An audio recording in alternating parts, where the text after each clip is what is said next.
Francfort, septembre 73, la BMW a un problème. Enfin, plus exactement, elle a un problème de relations publiques qui va rapidement devenir un scandale politique. Sur le stand, une BMW blanche trône avec des élargisseurs de voix en plastique riveté, des bandes bleues, bleu clair et rouge, un lettrage sur le spoiler avant qui va provoquer l'indignation. Turbo 2002 en miroir, de manière à ce que tout conducteur devant elle puisse lire dans son rétroviseur ce qui arrive vers lui à 211 km/h. La presse s'emballe, la FAZ parle de peinture de guerre, la Süddeutsche de voiture de frime, puis l'impensable se produit. Un député du SPD interpelle le Bundestag. Sa question est simple, un tel véhicule ne pousse-t-il pas à la vitesse et ne met-il pas en danger la sécurité routière? BMW ne devrait-elle pas être interdite? C'est ainsi que commence l'histoire de la BMW 2002 Turbo, le premier véhicule de série allemand avec turbocompresseur, l'auto qui est arrivée trop tôt, trop bruyante, trop rapide et surtout celle qui a déclenché une révolution qui perdure encore aujourd'hui. Revenant en 72, un an avant le scandale, BMW a un problème. La série 2, ce petit coupé lancé en 66, vieillit.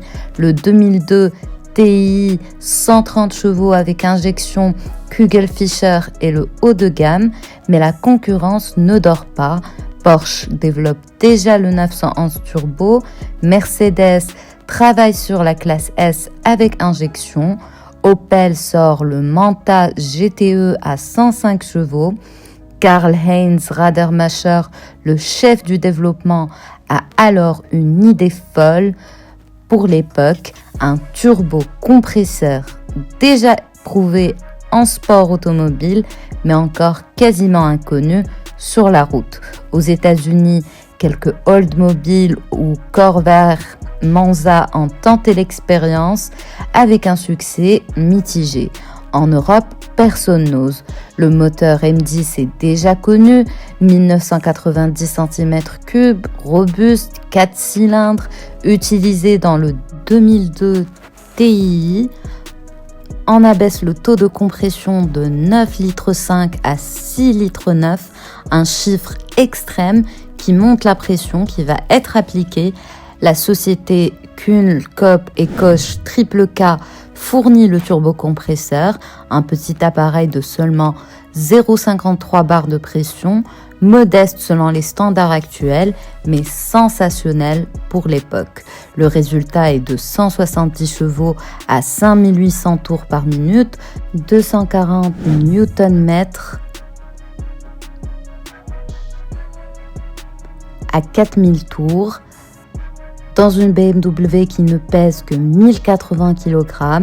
Le rapport poids-puissance est de 6,35 kg par cheval, à comparer avec un Porsche 911 S de l'époque qui affiche 6,45 kg par cheval. Mais la puissance n'est qu'une partie de l'histoire. Le turbo se déclenche différemment jusqu'à 3500 tours. Le moteur semble paresseux, presque long. On appuie sur l'accélérateur, rien ne se passe vraiment.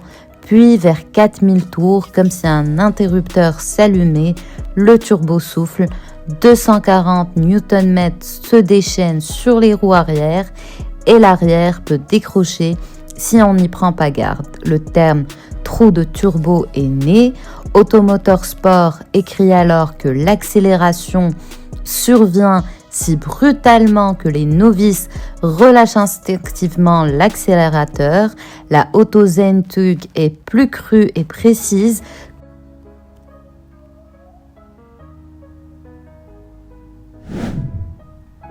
que le mot trou de turbo sous-estime à peine la violence avec laquelle la pleine puissance s'abat.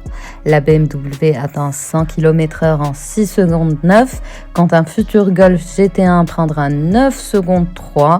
Sa vitesse de pointe est de 211 km/h, plus rapide que la plupart des Porsche 911 de l'époque.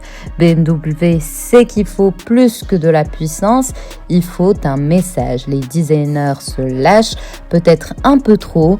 La BMW reçoit des élargisseurs de voies rivetés, des bas de caisse en plastique noir, un imposant spoiler avant de style course, un discret aileron arrière, des bandes de couleur BMW Motorsport et ce fameux Turbo 2002 en miroir sur le spoiler avant. L'idée est que le conducteur devant lise immédiatement ce qui arrive sans clignotant ni avertisseur, un véritable avertissement roulant. La présentation à l'IA en septembre 73 déclenche l'ouragan. Peinture de guerre, voiture d'exhibition, incitation à la violence, la presse s'emballe, la politique s'en mêle. Franz Josef Straub, ministre, président bavarois et passionné d'automobile, trouve cela amusant. La SPD beaucoup moins.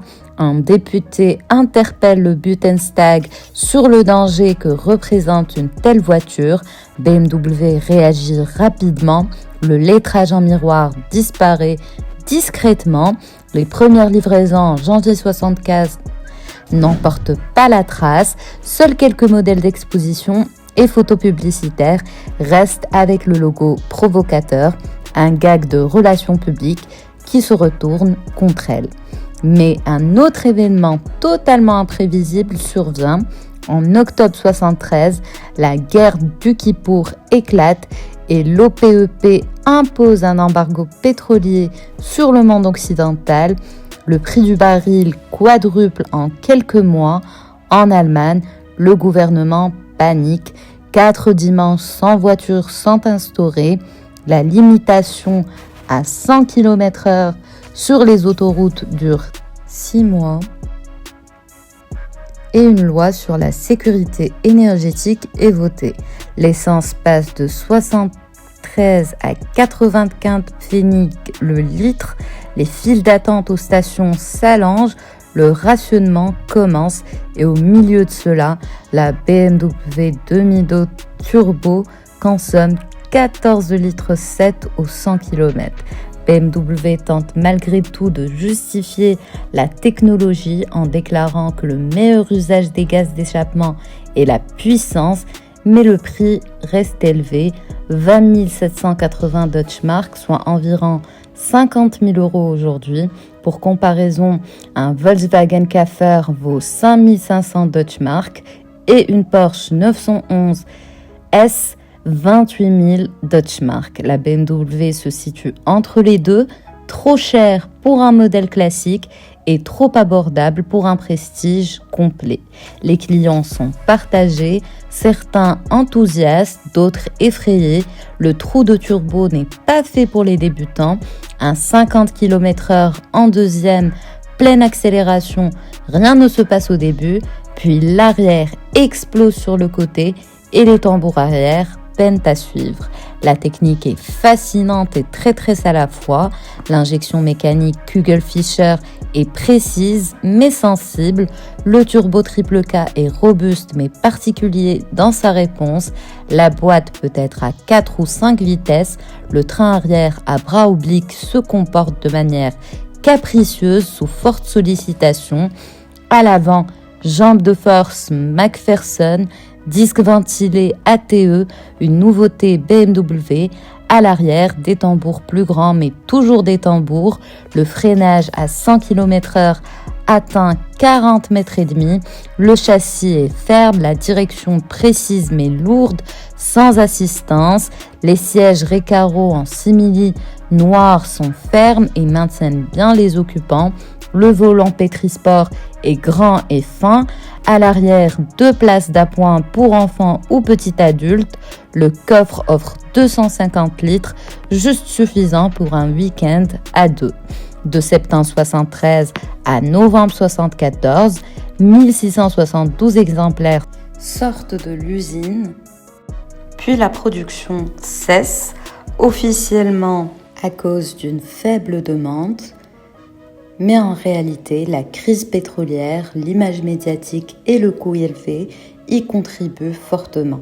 La BMW se décline en 2 couleurs seulement, Chamonix blanc ou Polaris argent, très provocante et n'ose plus. La presse est divisée, louant sa puissance mais critiquant le trou de turbo. Certains médias allemands apprécient l'accélération mais alertent sur le comportement, tandis que la presse anglaise la trouve passionnante mais terrifiante. Puis la légende commence, les années 70 passent, le 2002 turbo est oublié, beaucoup rouillent ou sont détruits, certains modifiés par des tuners, les prix chutent et au début des années 80, un turbo d'occasion coûte 5000 Deutschmark. Dans les années 90, les premiers collectionneurs redécouvrent le turbo. Premier turbo allemand, ce qui devient un argument suffisant. Les prix montent progressivement à 15 000, 20 000, puis 30 000 Deutschmark. Dans les années 2000, le boom commence. BMW célèbre le turbo comme un pionnier et les prix explosent à 40 000, 60 000 et 80 000 euros. Aujourd'hui, en 2025, un exemplaire en état vaut 90 000 euros. Un restauré état 1, plus de 100 000 euros et certains modèles rares dépassent les 150 000 euros.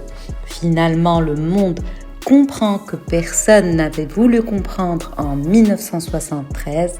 La BMW 2002 Turbo était en avance sur son temps. Elle apporte le turbo aux voitures de série 2 ans avant Porsche, montre qu'un petit moteur peut délivrer une grande puissance et invente le concept de hot hatch bien avant le Golf GT1. Le trou de turbo, jadis problème, est aujourd'hui romantiquement considéré comme un trait de caractère. Les élargisseurs de plastique sont devenus symboles de style, de course.